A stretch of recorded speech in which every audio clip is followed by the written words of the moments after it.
It's 140 2023 releases, and it's time for me to release what I think are the best of the best.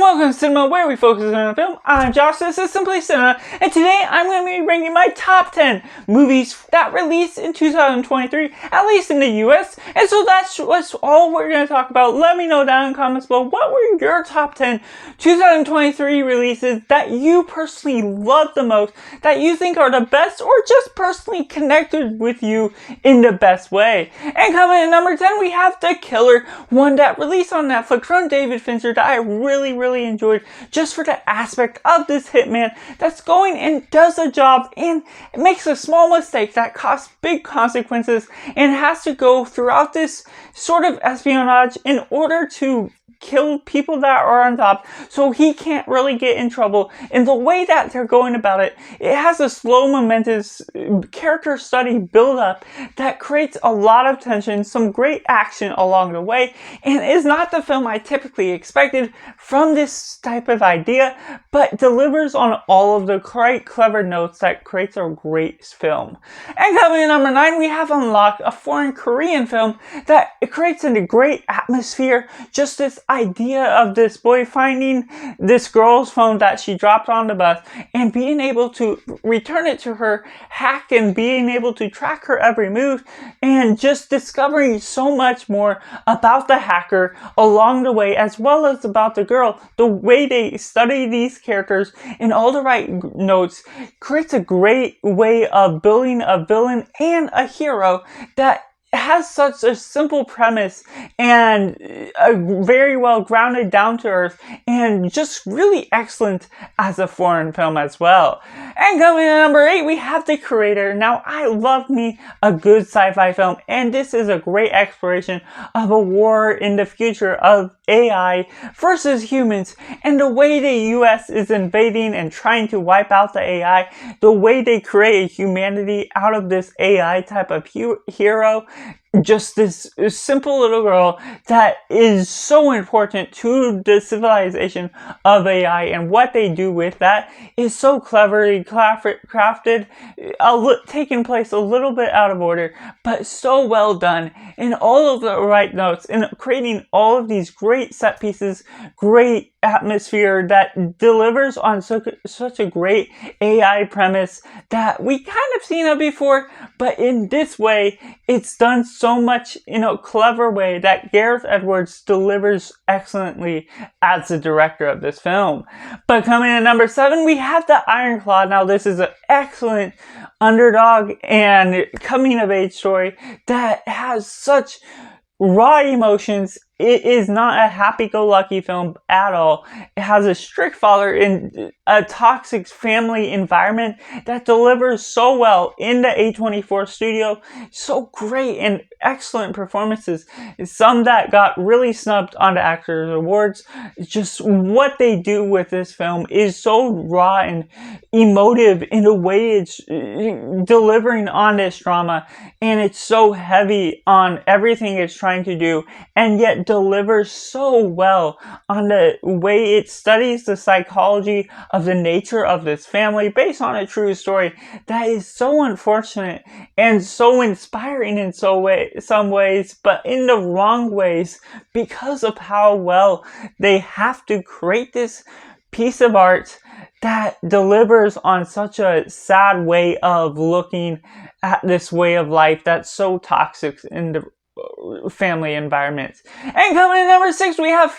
Killers of the Flower Moon. Now, this is a great piece from Martin Scorsese, just delivering on a 3.5-hour epic that is so grand in the way that it explores this story about these Americans that are trying to go into this Native American land in the Osage camp, and discovering there's oil there that's rich and can make a lot of money off of it, yet they're using it in all of the wrong areas because these Native Americans own the camp, and they're trying to kill off some of the Indians one by one, and just the way that all goes out, and the FBI stepping in, it's insane and raw the way they study this environment, and it's very respectful to that environment in just the way they study the culture, but also delivering on a great story premise that is really well crafted, is really well filled with all the right drama notes that ultimately really succeeds in what it's going for. And so before we get into my top 5, make sure to comment down below what are your top 10 films of 2023, and make sure to subscribe if you haven't already. Help me reach my goal of reaching 500 subscribers here on this channel as we share our love for cinema all together. But going into my top 5, we have Guardians of the Galaxy Volume 3, one that James Gunn delivers on an excellent conclusion to this franchise, or to this trilogy in general, one that still is showing that superhero films do have a place in society, and I just really love the way they're crafted. You can have a little bit of nitpicks about where the humor is placed in a little bit of the wrong ways, but in general it is humorous, it is well crafted, it's filled with drama, filled with the family and great vibes that this franchise has been building up for just from the beginning, and has an emotional tide that is not as emotional, and it doesn't have a death count as quite as high as we would have kind of predicted from this film, but still delivers on a great franchise conclusion, and it has so many of the right moments, giving each and every character the right amount of screen time that they deserve, that it finishes off on, while leaving things open-ended but still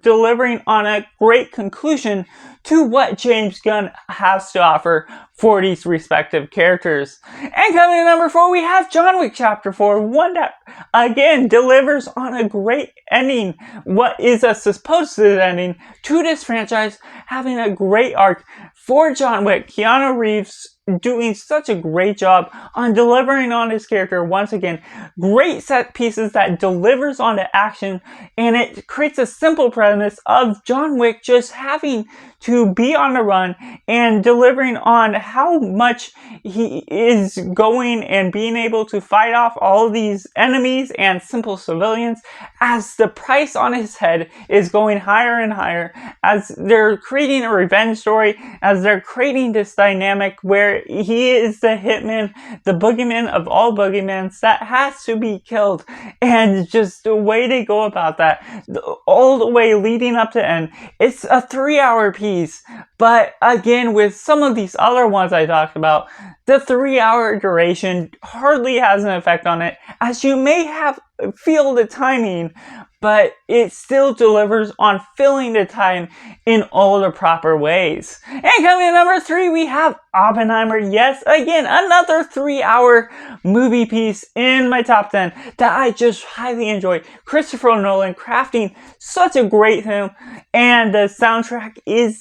remarkable. It's impeccable for what they have to offer. Just the score and just the visuals that really match up with it, the visceral experience. It's a bit out of order that throws things a tiny bit off, but still immersive in all of the right ways and justified for everything it has to offer, what it delivers on, just the creation of the atom bomb, and just the dynamics between these characters as you get all of the emotional tides, and a split between the objective reality and then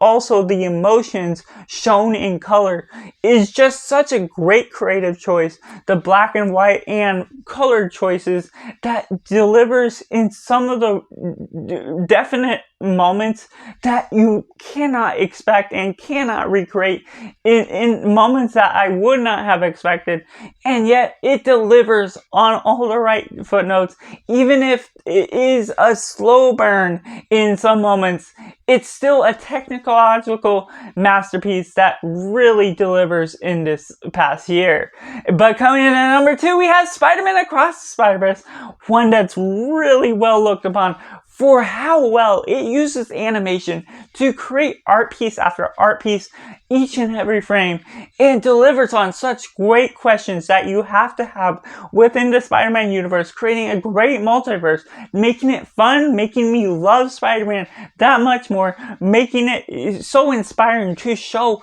that anyone can wear a mask, that you can be so much more, and yet having great and grave consequences. Just even having this be the part 1 to a part 2-part saga that is delivering and executing all the right notes for Miles Morales, Gwen Stacy, and all of these other Spider-Man characters that you learn to love, that you learn to side with all of these great heroes and villains, and creating some great questions that really makes you sink into the story and drive yourself all the way home throughout the animation. But that leaves at number 1 of 2023, Beau is Afraid. Yes, this is an obscure piece from A24, but I absolutely love it. Joaquin Phoenix delivering on such an excellent performance all the way throughout. Another 3-hour piece from 2023 that still is filled with all of the right moments. I am a huge fan of Ari Aster as a director, though I have not seen his piece on Midsommar, but this one is still delivering on some great notes on what is actually schizophrenia, the fear of everything, and that's what this film doesn't advertise itself to be, and yet delivers on putting you right into the lens of what schizophrenia can really be about, having the delusion that everyone is against you, and having a fear of things that aren't always the wrongful case, and creating this environment that is has high tension, high stakes, and you're fearful of everything. Everything seems weird because of how elevated the moments are from the trauma this guy has experienced in his past and what he has going forward, and the gaslighting that is elevated within this moment, within the parents that you eventually see from him with his mom, is so elevated, has some weird set pieces that take you into an immersive reality that is just not what you expect with this film. Yet it's filled with all the right moments for what the meaning behind this film is, and it's just so immersive because of that, even as it takes you on this weird reality that still delivers on all the right notes that makes this my number 1 of 2023. And so that's just my top 10 of 2023, and I'd love to hear your takes down in comments below. What do you think of my list? But most importantly, what are your opinions on your favorite films of 2023, whether it's the best or just personally ones that you really had a good time with after all? So that's just all. Make sure to like this video, subscribe, help me reach my goal of 500 subscribers, and do yourself a favor and go watch a movie.